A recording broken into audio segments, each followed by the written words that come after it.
Modul 5, margarin. Adapun tujuan praktikum pembuatan margarin ini ialah yang pertama, mempelajari proses pembuatan margarin. Yang kedua, mengetahui metode analisa kualitatif pada margarin. Sesuai SNI tahun 2002, dapat dijelaskan bahwa margarin ialah produk makanan berbentuk emulsi, baik semi padat maupun padat, yang dibuat dari lemak atau minyak makan nabati dengan atau tanpa perubahan kimiawi, termasuk hidrogenasi, interesterifikasi, dan telah melalui proses pemurnian sebagai bahan utama yang mengandung air dan bahan tambahan pangan yang diizinkan. Adapun syarat mutu margarin yang diizinkan beredar di Indonesia harus sesuai dengan SNI nomor 01-2970 tahun 1999. Ada pula yang mengatakan nomor 3571 tahun 2014. Lalu, menurut beberapa pendapat, margarin merupakan emulsi fase air pada fase minyak yang mengandung lebih dari 80% lemak. Sisanya merupakan protein dan bahan-bahan aditif. Margarin dimaksudkan sebagai pengganti mentega dengan rupa, bau, konsistensi, rasa, dan nilai gizi yang hampir sama dengan mentega. Margarin mengandung 10% lemak dan 16% air dan beberapa zat lainnya. Minyak nabati yang sering digunakan dalam pembuatan margarin ialah minyak kelapa, minyak inti sawit, minyak biji kapas, minyak wizen, minyak kedelai, dan minyak jagung. Wardiati 1995. Pembuatan margarin membutuhkan zat pengemulsi untuk menstabilkan tekstur margarin tersebut. Jenis dan konsentrasi emulsifier mempengaruhi mutu margarin yang terbentuk. Tipe emulsi dari margarin adalah emulsi air dalam minyak. Emulsifier yang digunakan biasanya lecitin. Lecitin memiliki sifat polar dan nonpolar, mengandung komponen hidrofobik dan hidrofilik yang dapat dimanfaatkan sebagai emulsifier. Emulsifier lecitin memiliki kemampuan yang baik sebagai zat pengemulsi produk emulsi water in oil karena memiliki nilai HLB 4 dan lecitin juga merupakan bagian integral membran sel dan dapat dicerna sepenuhnya sehingga dapat dipastikan lebih aman untuk tubuh manusia.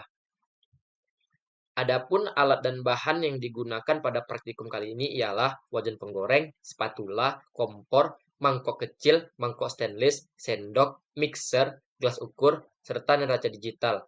Dan bahan yang digunakan 80 gram minyak VCO, 55 gram minyak sawit, 40 gram minyak canola, 2 sendok makan susu, 1,5 sendok makan garam, 1 sendok makan turmeric.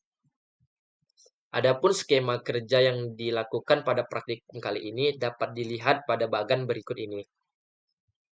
Dari praktikum yang telah dilakukan, didapat hasil pengamatan sebagai berikut. Yang pertama, uji organoleptik. Yang kedua, analisa kualitatif. Yang ketiga, lama leleh margarin. Dapat dilihat pada tabel berikut. Pada pembuatan margarin kali ini harus melalui beberapa tahapan, yaitu pemasakan, pengadukan, serta pendinginan. Tahapan-tahapan tersebut memiliki fungsinya masing-masing. Pemasakan sendiri berfungsi sebagai menurunkan viskositas minyak canola yang dipakai, sehingga lebih mudah bercampur dengan bahan lain seperti susu dan garam, meningkatkan stabilitas emulsi, serta menghilangkan kandungan air berlebih pada minyak. Lalu, pengadukan. Pengadukan memiliki fungsi sebagai pembentuk stabilisasi emulsi. Yang kita ketahui bahwa margarin merupakan emulsi air dalam minyak, di mana butiran air terdispersi dalam fase lemak. Dengan adanya pengadukan, dapat menyebarkan air secara merata dalam minyak tersebut, sehingga terbentuk emulsi yang lebih stabil. Lalu, meningkatkan homogenisasi bahan. Dengan pengadukan cepat menggunakan mixer, memastikan bahwa semua bahan tersebut tercampur secara merata. Nah, yang terakhir, pendinginan. Pendinginan sendiri memiliki fungsi sebagai membantu kristalisasi dalam lemak. Margarin mengandung campuran lemak jenuh dan tidak jenuh yang harus kita kristalisasi. Dengan adanya kristalisasi, dapat membantu mendapatkan tekstur yang semi padat. Dapat dilihat pada data pengamatan hasil praktikum. Didapat bahwa tekstur yang didapat semi padat. Lalu, dengan melakukan tahapan-tahapan tersebut, kita mendapatkan produk margarin. Lalu, produk margarin tersebut perlu juga dilakukan beberapa uji. Yang pertama, uji organoleptik, lalu uji kadar FFA, uji kadar air, serta uji leleh. Nah, uji organoleptik. Berdasarkan hasil uji organoleptik yang telah kami lakukan, margarin menghasilkan rasa yang normal. Hal ini menunjukkan bahwa tidak ada perubahan signifikan dalam cita rasa. Lalu warna kuning. Nah, warna kuning ini sesuai dengan harapan karena adanya tambahan turmerik sebagai pewarna alami. Lalu tekstur yang semi padat yang didapat menunjukkan bahwa formulasi serta metode pembuatan telah menghasilkan margarin dengan konsistensi yang cukup baik. Nah, tekstur yang semi padat ini menunjukkan margarin memiliki keseimbangan antara kandungan lemak dan air, serta menunjukkan sifat penyebaran yang baik, tetapi masih dipengaruhi oleh suhu penyimpanan ataupun proporsi bahan yang kami gunakan. Lalu, kadar asam lemak serta kadar air. Dari hasil praktikum yang dilakukan, didapat kadar FFA-nya sebesar 0,5%. Nilai ini menunjukkan bahwa margarin yang dihasilkan memiliki tingkat ketengikan yang masih dalam batas aman. Pada umumnya, kadar VVA dalam margarin sebaiknya rendah untuk mencegah bau dan rasa tengik akibat oksidasi lemak. Lalu, kadar air diperoleh sebesar 33,6%. Kadar air yang diperoleh cukup tinggi dibandingkan dengan standar SNI nomor 3541 tahun 2014 yang menetapkan bahwa kadar air maksimum pada produk margarin sebesar 18,18%. Nah, kadar air yang tinggi ini kemungkinan besar disebabkan oleh proporsi susu yang digunakan dalam formulasi.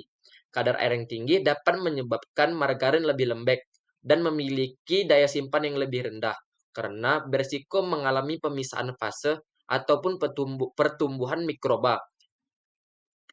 Lalu uji leleh. Margarin yang dibuat menunjukkan lelehan pertamanya pada menit ke-1 serta meleleh sempurna pada menit ke-31,7 menit. Proses meleleh yang bertahap ini menunjukkan bahwa margarin memiliki campuran lemak dengan titik leleh yang berbeda-beda. Waktu meleleh sempurna yang cukup lama, yaitu 31,17 menit. Nah, waktu tersebut menunjukkan bahwa margarin memiliki kestabilan struktur yang cukup baik pada suhu ruang. Adapun hal yang mempengaruhi kestabilan itu ialah lemak yang digunakan. Dalam hal ini ialah minyak canola.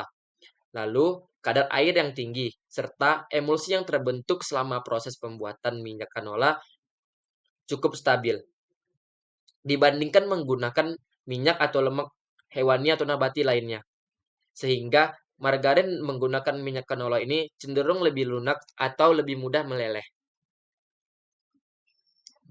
Adapun kesimpulan yang didapat pada praktikum pembuatan margarin ini ialah yang pertama, proses pembuatan margarin melibatkan beberapa tahap, yaitu pemanasan, pengadukan, dan pendinginan.